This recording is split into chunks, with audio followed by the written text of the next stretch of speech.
So குற்றம் செஞ்ச பிறகு அக்யூஸ்ட் கூப்பிடுற முதல் ஆள் லோக்கல்ல இருக்கக்கூடிய ஒரு காவல்துறை அதிகாரி. விசாரிச்சிங்களா? காவல்துறை அதிகாரிக்கு என்ன ரிப்போர்ட்டிங் என்ன ஞானசேகரன் பண்றான்? குற்றம் செய்த பிறகு அதை சார்ஜ் ஷீட்ல கொண்டு வந்தீங்களா? அதிகாரிக்கும் இவனுக்கும் இதுக்கு முன்னாடி ஏதாச்சும் தொடர்பா இருக்கா? ஏன் நான் திரும்ப திரும்ப கேட்கிறேன்னா, மே 14 ஞானசேகரன் மீது 2வது எஃப்ஐஆர் சிபிசிஐடி ரெஜிஸ்டர் பண்ணியிருக்காங்க. December 23 offence first FIR. இது போன்ற இன்ன பெண்கள் பாதிக்கப்பட்டிருக்கின்றார்களா? அண்ணா யூனிவர்சிட்டியில் ஒரு கேஸ் மட்டுமா, இன்னும் மல்டிபிள் கேசஸா? இதே மோடஸ் ஆப்பரண்டியை பயன்படுத்தினானா? ஸோ அரசு என்ன பண்றாங்க, மே 14 வெளியே ரெஜிஸ்டர் பண்ண எஃப்ஐஆரையும் சீக்கிரட்டா வச்சுக்கிட்டாங்க. நமக்கு சொல்லல. பாலியல் வன்கொடுமை மற்றும் ஒரு வழக்கு ஞானசேகரன் மீது மே 14 சிபிசிஐடி, அது எந்த ஸ்டேஜில் இருக்குன்னு யாருக்கும் தெரியாது. அதனால தான் அந்த கேள்வியை கேட்கிறேன்.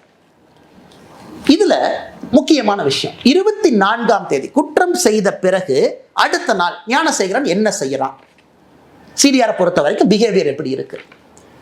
அந்த பகுதி 170வது பிளாக் வட்ட செயலாளர், ஒரு முக்கியமான திராவிட முன்னேற்ற கழகத்தினுடைய மூத்த தலைவர் கோட்டூர் சண்முகம். கோட்டூர் சண்முகமும் ஞானசேகரனும் அன்னைக்கு 24 காலையிலிருந்து சாயந்தரம் வரைக்கும் 6 முறை பேசுறாங்க.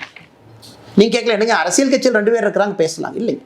அதுக்கு முன்னாடி ஒரு வார பேட்டர்ன், அதுக்கப்புறம் ஒரு வாரம் இருக்கக்கூடிய பேட்டர்னை வச்சு நான் அனலைஸ் பண்ணி சொல்றேன். 24 காலை 7:27 முதல் கால் துவங்குது. 4:01 PM வரைக்கும், சாயந்தரம் 4 மணி 1 நிமிடம் வரை 5 முறை பேசுறாங்க 2 பேரும்.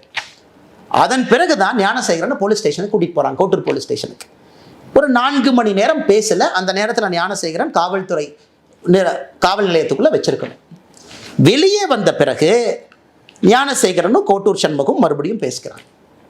ஸோ எதுக்கு கோட்டூர்புரம் காவல் நிலைய அதிகாரிகள் ஞானசேகரனை 24 போலீஸ் ஸ்டேஷன் எதுக்கு கூட்டிட்டு போனீங்க? எதுக்கு வெளியே விட்டீங்க?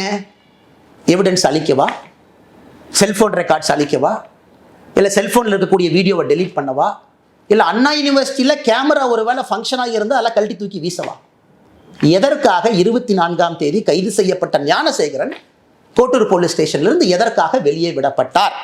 இந்த நேரத்தில் ரொம்ப முக்கியமான விஷயம், ஞானசேகரன் கோட்டூர் காவல் நிலையத்திலிருந்து வெளியே வந்த பிறகு நைட்டு 8:30 மணிக்கு மேலே 24 இரவு தமிழகத்தினுடைய சுகாதாரத்துறை அமைச்சர் அண்ணன் மா சுப்பிரமணியம் அவர்களும் கோட்டூர் சண்முகமும் பேசுகிறாங்க.